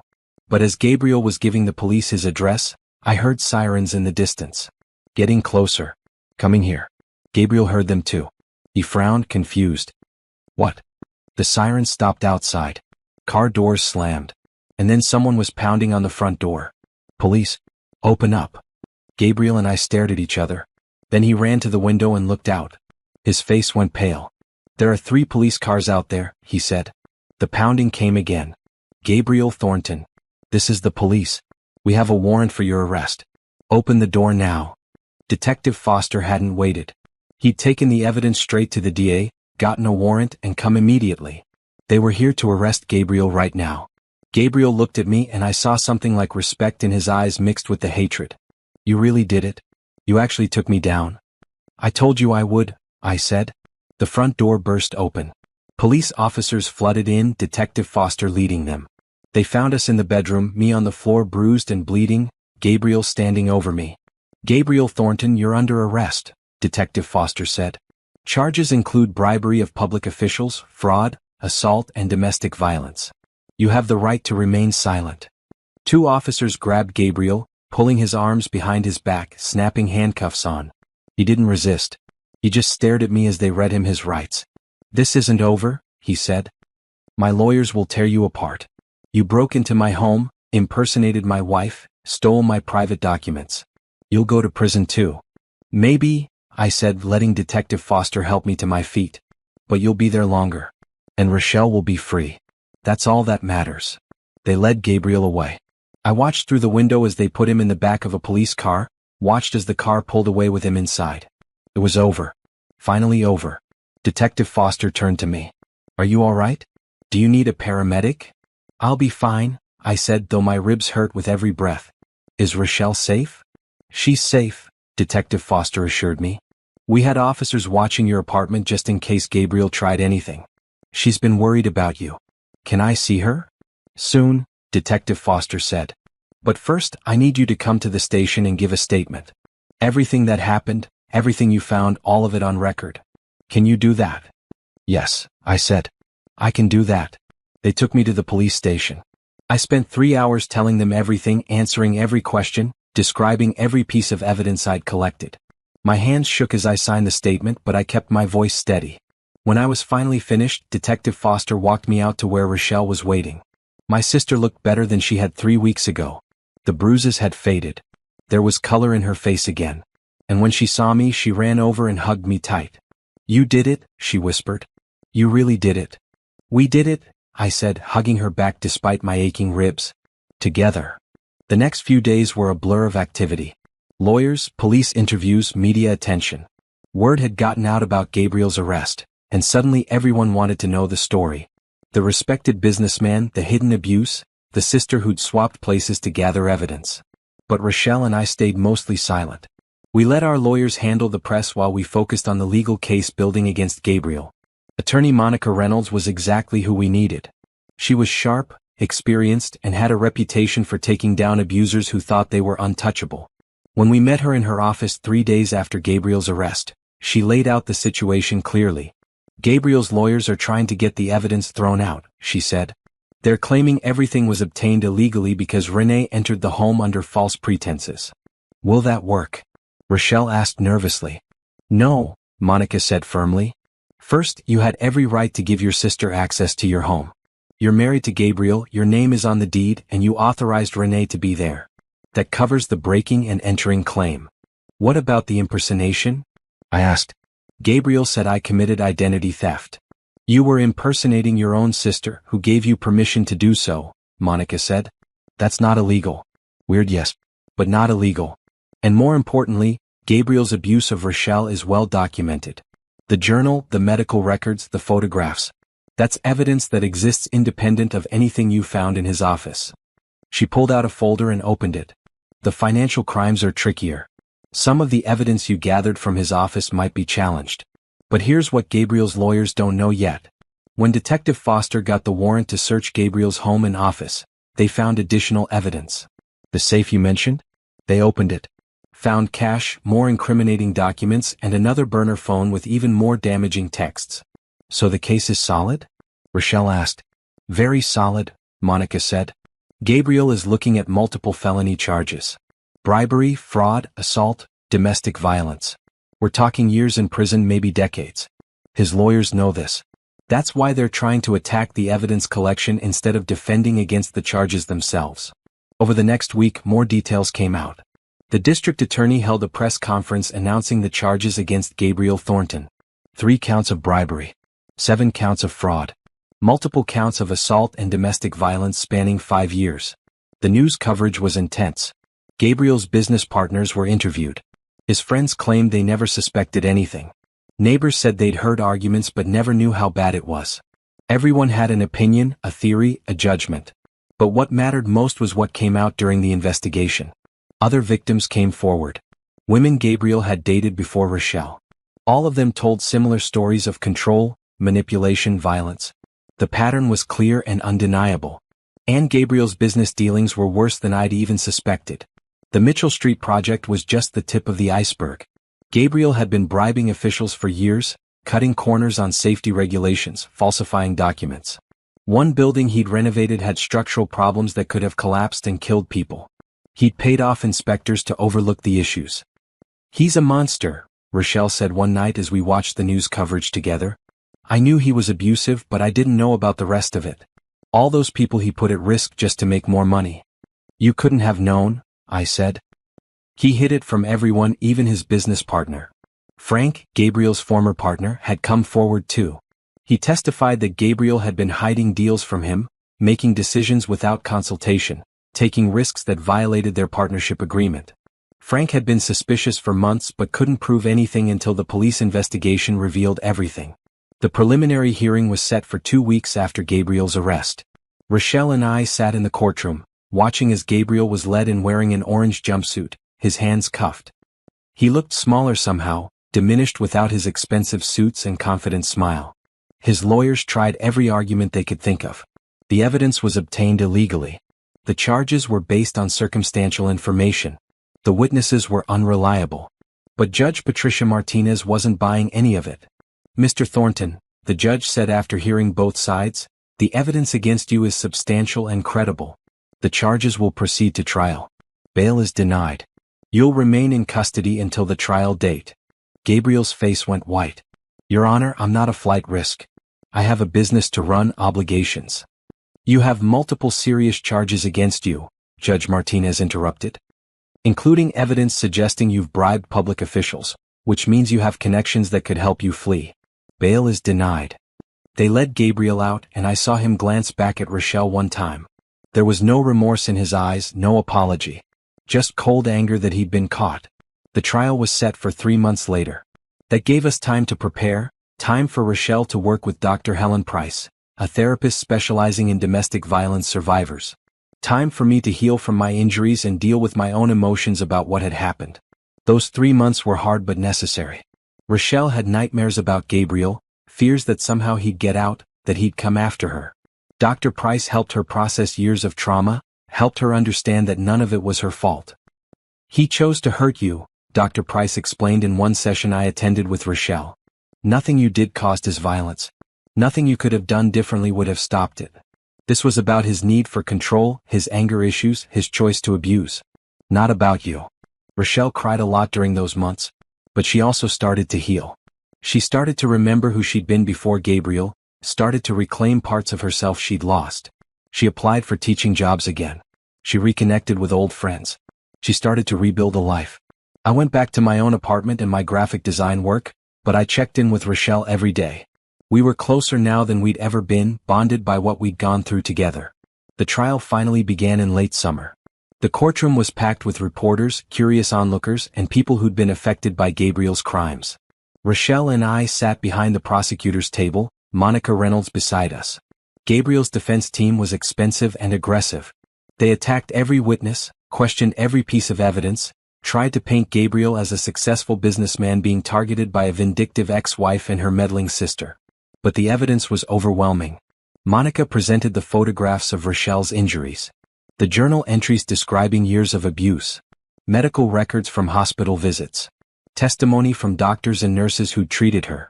Then came the financial crimes, the emails discussing bribes, bank statements showing suspicious cash withdrawals, testimony from Jay Morrison, the city official Gabriel had been bribing, who'd agreed to testify in exchange for a reduced sentence. "Mr. Thornton approached me 3 years ago," Morrison testified. "He said he needed permits approved quickly and was willing to pay for it. I was going through a divorce, money was tight. I made a terrible mistake and agreed. How many times did Gabriel Thornton pay you to approve permits or overlook violations? Monica asked. At least 15 times over 3 years, Morrison said. Probably more. Sometimes it was for his own properties. Sometimes it was for other developers who paid him, and he'd pass along some of the money to me. The defense tried to discredit Morrison, suggesting he was lying to reduce his own sentence. But the paper trail backed up every word he said. Then came the testimony from Gabriel's other victims. 4 women, all of whom had dated Gabriel before he married Rochelle. All telling similar stories. He seemed perfect at first, one woman said. Charming, successful, attentive. But gradually he became controlling. He wanted to know where I was every moment. He got angry if I talked to other men, even just friends or co-workers. When I tried to break up with him, he grabbed me and shook me. Told me I couldn't leave him. I got away, but I was afraid to press charges. He had money, lawyers, connections. I thought no one would believe me. By the time it was Rochelle's turn to testify, the jury had heard from multiple victims, seen mountains of evidence, listened to experts explain the patterns of abuse and financial crimes. But Rochelle's testimony was the most powerful. She walked to the witness stand with her head held high. She wore a green dress, simple and professional. She didn't look at Gabriel as she was sworn in. Monica started with basic questions, establishing Rochelle's background, how she'd met Gabriel, what their relationship had been like at first. Then they moved into the abuse. When did Gabriel first hit you? Monica asked. About 3 years into our marriage, Rochelle said, her voice steady. I'd burned dinner. He slapped me and said I was careless and stupid. Then he immediately apologized and cried, said it would never happen again. But it did happen again? Yes. It got worse over time. The violence escalated. And he started controlling everything. My money, my phone, my movements. I felt like I was drowning, but I didn't know how to escape. Why didn't you leave earlier? He'd taken everything from me, Rochelle said. My job, my friends, my financial independence. He tracked my every movement.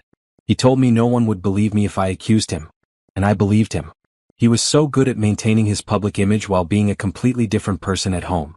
What finally made you leave? He beat me so badly that I thought he might actually kill me.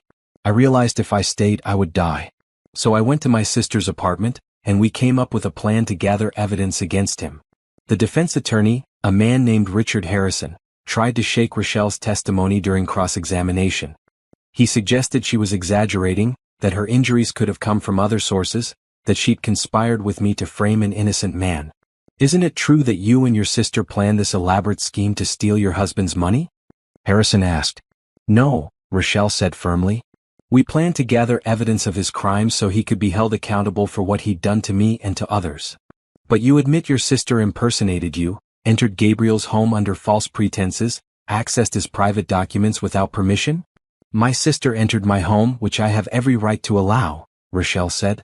She gathered evidence that my husband was beating me and committing financial crimes. She did what I couldn't do myself because I was too afraid and too broken down. Harrison tried several more times to discredit Rochelle, but she didn't waver. She answered every question calmly, honestly, without exaggeration. By the time she stepped down, I could see several jurors wiping their eyes. I testified next, explaining the sister swap, what I'd found in Gabriel's office, how I'd documented everything. Harrison attacked me too, suggesting I was a publicity seeker, that I'd broken laws, that my testimony couldn't be trusted. Did you break into Gabriel Thornton's office? He asked. I entered my sister's home with her permission, I said. As her identical twin, I looked exactly like her. I was gathering evidence of crimes being committed against her and by her husband. Crimes you allege, Harrison said. But you're not a police officer. You're not a lawyer. What gave you the right to take this into your own hands? The right to protect my sister, I said. The right to help someone who was being abused and had no way out. If you'd seen Rochelle the night she showed up at my door, covered in bruises, terrified for her life, you'd understand why I did what I did. The trial lasted 2 weeks. Both sides presented their cases, called their witnesses, made their arguments. Then it went to the jury.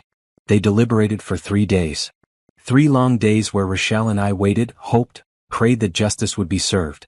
3 days of wondering if Gabriel's expensive lawyers had created enough doubt, if his carefully maintained image would protect him one more time. On the 3rd day, the jury reached a verdict. We all filed back into the courtroom. Gabriel was brought in, his face blank and unreadable. The judge asked the jury foreman to stand. On the charge of bribery in the first degree, how do you find? Guilty. On the charge of fraud in the first degree, how do you find? Guilty. On the charge of assault in the second degree, how do you find? Guilty. Guilty. Guilty. Guilty.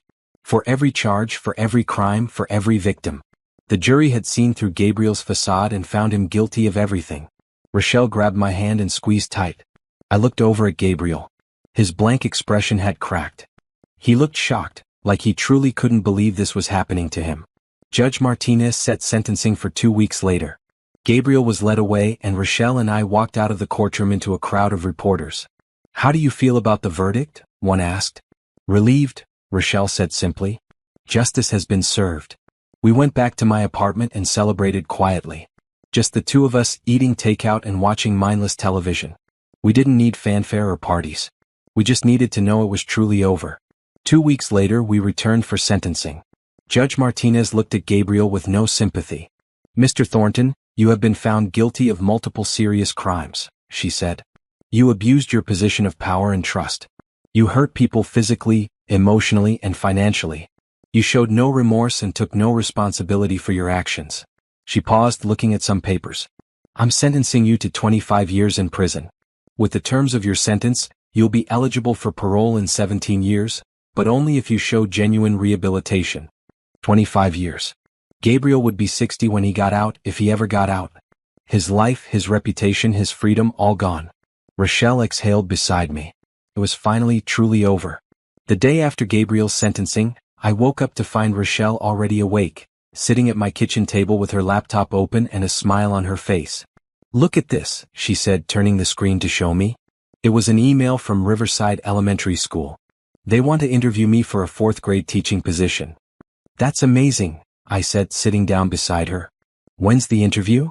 Next week, Rochelle said. I'm nervous but excited. I haven't taught in 5 years.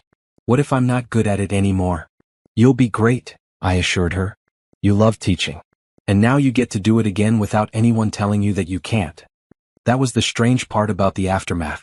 Gabriel was in prison, no longer a threat, but Rochelle was still learning how to live without his control. She'd catch herself asking permission for things, then remember she didn't need to anymore. She'd make decisions and then second-guess them, worried about consequences that no longer existed. Dr. Price had explained that this was normal. 5 years of abuse doesn't go away overnight, she told Rochelle. Recovery is a process. Be patient with yourself. Rochelle was trying. She went to therapy twice a week.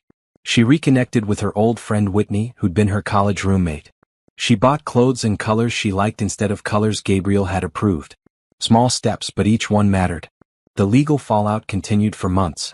Gabriel's business partner Frank filed a lawsuit to dissolve Thornton Properties and recover his investment. Gabriel's assets were frozen while the court sorted out what had been legitimately earned and what had come from illegal activities. The city officials Gabriel had bribed were prosecuted too. J. Morrison got 3 years in a minimum security prison. 2 other officials lost their jobs and paid fines. The corruption ran deeper than anyone had initially realized. Building inspectors went back and examined every property Gabriel had developed. 3 buildings had serious safety violations that had been overlooked. Owners had to make expensive repairs. Some talked about suing Gabriel's estate, though there wasn't much left after legal fees and restitution payments. Gabriel's social circle abandoned him completely. The people who'd praised him at business dinners, the associates who'd considered him a friend, all distanced themselves once the truth came out. No one wanted to be associated with an abuser and a criminal. Rochelle and I attended a support group for domestic violence survivors. Rochelle found it helpful to talk with other women who understood what she'd been through. I went to support her, but I found I needed it too. I'd spent 3 weeks living in fear, never knowing when Gabriel might discover the truth that had left its own scars. I still have nightmares sometimes, I told the group one evening. About Gabriel finding out who I was, about him hurting me before I could get evidence out. That's normal, the group facilitator said. You put yourself at risk to help your sister. That took courage, but it also took a toll. Give yourself time to process it. 3 months after the sentencing, Rochelle got the teaching job. She came home from her first day with stories about her students, excited and energized in a way I hadn't seen in years. One of my students drew me a picture, she said, showing me a crayon drawing of a woman with a big smile. That's supposed to be me. She said I'm her favorite teacher. Of course you are, I said. You're amazing. Rochelle was rebuilding her life piece by piece. She got her own apartment, a small place but all hers. She decorated it with bright colors and plants, filling it with life. She opened her own bank account and started saving money. She learned to make decisions without fear of someone questioning or punishing her. One day, about 6 months after Gabriel's sentencing, Rochelle told me she'd been on a date. His name is James, she said. He's a teacher at my school. We went to dinner, nothing fancy. And Renee, I had fun. I didn't spend the whole time worried about saying the wrong thing or ordering the wrong food. I just enjoyed myself. That's wonderful, I said. Are you going to see him again? Maybe, Rochelle said. I'm taking it slow. Dr. Price says I need to make sure I'm ready for a relationship, that I'm not just jumping into something because I'm lonely or want to prove I can move on. That's smart, I said. But I'm glad you're putting yourself out there. Me too, Rochelle said. For the first time in years I feel like myself again. Like the person I was before Gabriel, before all of this. The legal proceedings finally wrapped up nearly a year after Gabriel's arrest. His business assets were liquidated. Some money went to pay fines and restitution. Some went to victims and civil suits. What little remained was split between creditors. Rochelle was legally divorced from Gabriel. She'd filed the papers while he was awaiting trial, and he hadn't contested it. By the time the divorce was final, Gabriel was in prison and Rochelle was already building a new life. We heard through Monica Reynolds that Gabriel had been moved to a medium-security prison upstate. He tried to appeal his conviction, claiming ineffective counsel and tainted evidence, but every appeal was denied. The verdict stood. The sentence stood. How's he doing in there? Rochelle asked Monica during one final meeting. Not well from what I've heard, Monica said. Gabriel's used to being in control, being respected. Prison doesn't work that way. He's just another inmate now. Good, Rochelle said simply. I understood the sentiment. Gabriel had made Rochelle's life a living hell for 5 years. Knowing he was suffering even a fraction of what she'd endured felt like justice. But more than that, knowing he was locked away meant Rochelle was safe. She could move forward without fear.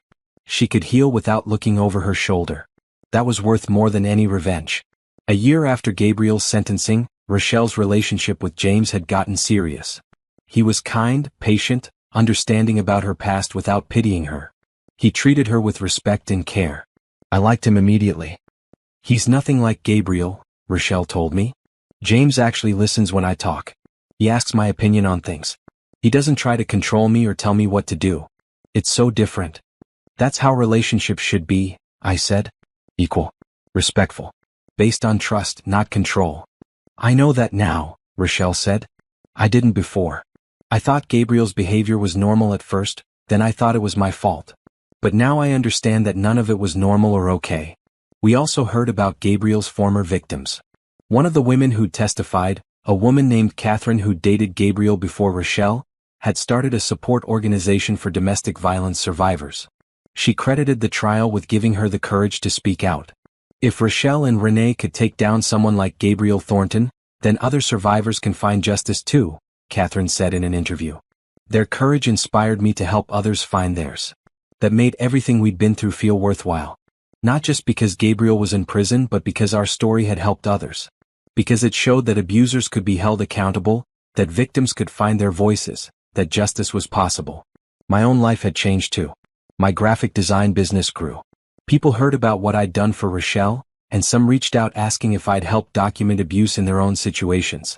I had to explain I wasn't a private investigator and couldn't make a habit of impersonating people, but I did connect them with resources, with lawyers and detectives who could help. I also started volunteering at a domestic violence shelter, using my design skills to create materials for their programs. It felt good to take something terrible and turn it into something helpful. 2 years after Gabriel's sentencing, Rochelle and James got engaged. The proposal was simple and sweet. James took her to the park where they'd had their first date and asked her to marry him. Rochelle said yes without hesitation. Are you sure? I asked her later, not because I doubted James but because I wanted to make sure Rochelle was ready.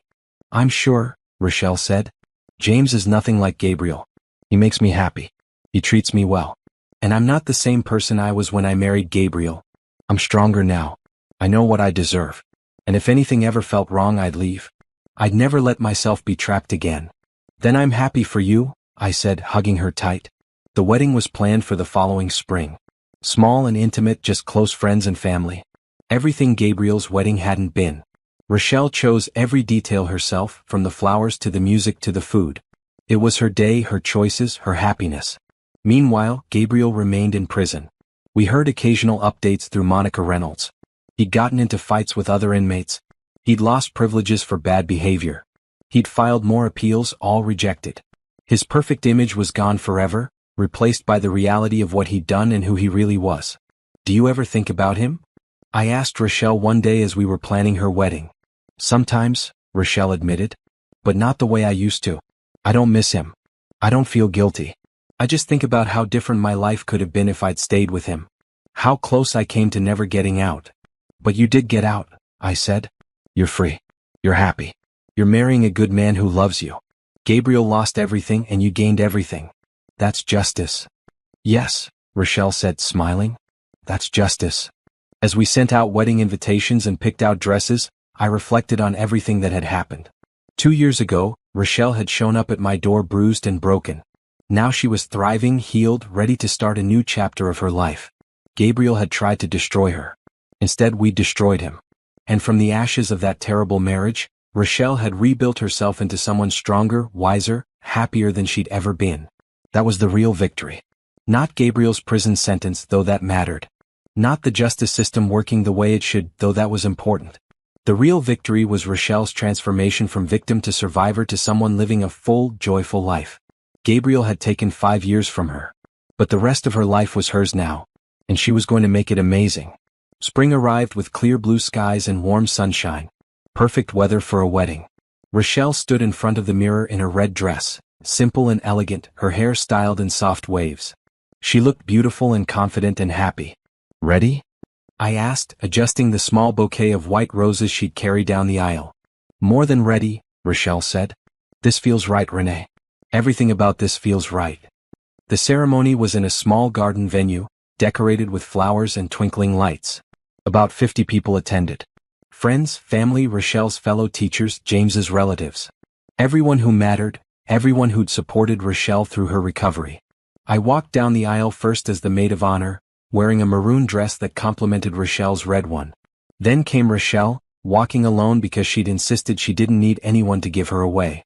She was giving herself to James, freely and fully, not because someone was handing her over but because she chose it. James stood at the altar watching Rochelle approach, and the love on his face was unmistakable. This was what a healthy relationship looked like. Mutual respect, genuine affection, equal partnership. The ceremony was short and sweet. Traditional vows with a few personal touches. When they kissed, everyone applauded. Rochelle and James walked back down the aisle hand in hand, both grinning like they couldn't contain their joy.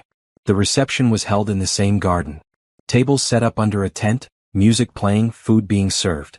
I gave a toast as maid of honor, talking about Rochelle's strength and resilience, about how proud I was of everything she'd overcome. My sister faced unimaginable challenges, I said, raising my glass. But she never let them defeat her. She fought back, she healed, and she chose to love again. That takes courage. That takes hope. Rochelle, you inspire me every day. And James, thank you for seeing how special she is and treating her the way she deserves to be treated. To the happy couple. Everyone drank and cheered. Rochelle wiped tears from her eyes, happy tears this time. Later, as the party wound down and guests started leaving, Rochelle and I found a quiet moment together. Thank you, she said. For everything. For believing me when I told you about Gabriel. For coming up with a plan to gather evidence. For risking yourself to help me. I wouldn't be here without you. You'd have found another way, I said. You're stronger than you think. Maybe, Rochelle said. But having you with me made all the difference. You gave me hope when I'd lost it. You reminded me that I deserved better. You helped me get free. We hugged, both of us crying a little. 2 years ago we'd been fighting for Rochelle's life and freedom. Now we were celebrating her new beginning. The journey had been hard, but we'd made it through together. The following week Rochelle and James left for their honeymoon. 2 weeks in Hawaii, just relaxing and enjoying being together. While they were gone, I worked on expanding my graphic design business and continued my volunteer work at the domestic violence shelter. I'd been asked to speak at events occasionally, sharing Rochelle's story and talking about how to identify and escape abusive relationships.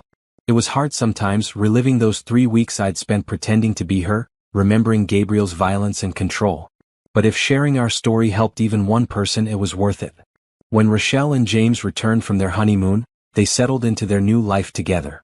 They'd bought a small house, nothing fancy but all theirs. Rochelle continued teaching. James coached the middle school soccer team. They had game nights with friends, took weekend trips, lived a normal, happy life. One evening about 3 months after the wedding, Rochelle called me sounding excited. "I have news," she said. "We're pregnant." I screamed with joy, startling everyone in the coffee shop where I was working. "Oh my goodness, Rochelle. That's incredible. How far along?" 8 weeks, Rochelle said. "I just found out today. Renee, I'm going to be a mom." "You're going to be an amazing mom," I told her. "And I'm going to be the best aunt ever." Over the next few months, I watched Rochelle's happiness grow along with her belly. She glowed with excitement about becoming a mother. She and James prepared a nursery, painting it in shades of yellow and green, filling it with stuffed animals and books. "Sometimes I can't believe this is my life," Rochelle told me one day as we shopped for baby clothes. 5 years ago, I was trapped in an abusive marriage thinking I'd never escape. Now I have a loving husband, a baby on the way, a job I love. It's like I'm living someone else's life. "It's your life," I said. "The life you deserve. The life you fought for." "We fought for," Rochelle corrected. "I couldn't have done this without you." Around this time, we heard that Gabriel had been moved to a maximum security prison after repeated violent incidents with other inmates. He'd lost all privileges, spent most of his time in his cell, had no contact with the outside world. His appeals were exhausted. He was facing at least 15 more years before parole was even a possibility. "Good," Rochelle said when she heard. "He can spend the next 15 years thinking about what he did." But mostly, Rochelle didn't think about Gabriel anymore. She was too busy living her life, too focused on the future to dwell on the past. Gabriel was a chapter that had closed. She'd moved on to better things. The baby arrived in late fall. A healthy girl named Hope, which felt appropriate given everything Rochelle had been through. I was there when Hope was born, standing beside James as Rochelle brought her daughter into the world. When the nurse placed Hope in Rochelle's arms, my sister looked at her baby with such pure love that I started crying. This was what Gabriel had tried to take from her. The chance to be happy, to love, to create new life. But he'd failed. Rochelle had survived and built something beautiful. "She's perfect," Rochelle whispered, touching Hope's tiny hand. "She is," James agreed, kissing Rochelle's forehead. "Just like her mother." I took photos of the new family, capturing that moment of pure joy. Later, when Hope was asleep and James had gone to get coffee, I sat with Rochelle in the quiet hospital room. "How does it feel?" I asked. "Scary," Rochelle admitted. "I'm responsible for this little person now. What if I mess up? What if I can't protect her?" "You'll be fine," I said. "Look at everything you've already overcome. You're one of the strongest people I know. And Hope has you and James and a whole support system who loves her. She's lucky." "I'm the lucky one," Rochelle said, looking at her sleeping daughter. "I get to raise her in a home full of love, not fear. I get to show her what a healthy relationship looks like. I get to teach her to be strong and confident and never let anyone make her feel small. She'll learn all that from watching you," I said. As Hope grew, I visited often. I was Aunt Renee, the favorite person to play with, the one who brought presents and told stories. I watched Hope take her first steps, say her first words, develop her own personality. She was bright and curious and fearless, so different from the scared, broken woman her mother had been when she'd shown up at my door years ago. Rochelle continued therapy, working through trauma that occasionally resurfaced. She had bad days still, moments when old fears crept in. But they were becoming less frequent. The good days far outnumbered the bad ones now. She also started speaking publicly about domestic violence, sharing her story to help others. She was nervous at first, worried about being judged or not being believed. But audiences responded with support and gratitude. Other survivors reached out to thank her for giving them courage. "I never thought something good could come from those terrible 5 years," Rochelle said after one speaking event. "But if my story helped someone else escape or recognize the warning signs of abuse, then maybe it wasn't all for nothing." My own life continued to evolve too. My business grew beyond anything I'd expected. I hired 2 employees and moved into a real office space. I continued volunteering and speaking about domestic violence awareness. And I even started dating, something I'd put off while helping Rochelle and dealing with the aftermath of Gabriel's trial. His name was Andre, an accountant I'd met through mutual friends. He was kind, funny, stable. Nothing dramatic or intense, just a good person who treated me well. We took things slow, both of us careful after watching what Rochelle had been through. But it was nice to have someone to share my life with. 5 years after Gabriel's sentencing, life had settled into a comfortable routine. Rochelle and James had a second child, a boy named Michael. Hope was in kindergarten, bringing home drawings and stories every day. Rochelle had been promoted to head of her grade level at school. James had become assistant principal at his school. They bought a bigger house with a yard where the kids could play. They hosted barbecues and birthday parties. They were just a normal, happy family. No one would ever guess what Rochelle had survived unless she told them. Gabriel was still in prison and would be for many more years. We rarely thought about him anymore. He'd become irrelevant to our lives, a footnote in Rochelle's story rather than the main chapter. One day Rochelle and I took Hope and Michael to the park. We pushed them on swings, helped them climb playground equipment, laughed as they ran around with endless energy. "Can you believe it's been 5 years?" Rochelle asked as we sat on a bench watching the kids play. "Sometimes it feels like yesterday," I said. "Sometimes it feels like a lifetime ago." "I'm grateful for all of it," Rochelle said. "Even the hard parts. They made me who I am now. Stronger, wiser, more appreciative of what I have." "You've come so far," I said. "I'm proud of you." "I'm proud of us," Rochelle said. "We did this together. You didn't give up on me even when things got dangerous. You believed I deserved better and helped me fight for it." We sat in comfortable silence for a moment, watching Hope and Michael play. The sun was shining, birds were singing, and everything felt peaceful and right. "Sometimes I think about what my life would have been like if I'd stayed with Gabriel," Rochelle said quietly. "If I'd never found the courage to leave." "But you did leave," I said. "That's what matters." "I know," Rochelle said. "And I'm so grateful. Grateful for you, for James, for my kids, for this beautiful life I get to live. Gabriel tried to destroy me, but I survived. More than survived. I thrived." She turned to look at me, her eyes bright with unshed tears. "Thank you for giving me my life back. Thank you for everything." "Always," I said, hugging her. "That's what sisters do." Hope ran over then, demanding we push her on the swings higher. We followed her back to the playground, back to the simple joy of spending time with family. The past was behind us. The future stretched ahead, full of possibilities and hope and happiness. Gabriel had tried to write Rochelle's story as a tragedy. But we'd rewritten it together, turning it into a story of survival, strength, and ultimately triumph. And the ending? The ending was just the beginning of something beautiful. As the sun set that evening, painting the sky in shades of orange and pink, I watched Rochelle laugh with her children, hold James's hand, live the life she'd fought so hard to claim. This was justice. This was revenge. Not the angry, violent kind, but the best kind. The kind where the victim not only survives but builds a life so full of love and joy that the abuser becomes nothing but a distant memory. Gabriel had lost everything trying to control Rochelle. And Rochelle had gained everything by finding the courage to break free. That was how our story ended. With healing, with hope, with happiness that Gabriel could never touch or destroy again. And every day forward would be another chapter in Rochelle's new story, one she was writing herself, full of choices and freedom and love. The nightmare was over. The dream was just beginning. And it was going to be better than anything Gabriel had ever allowed her to imagine.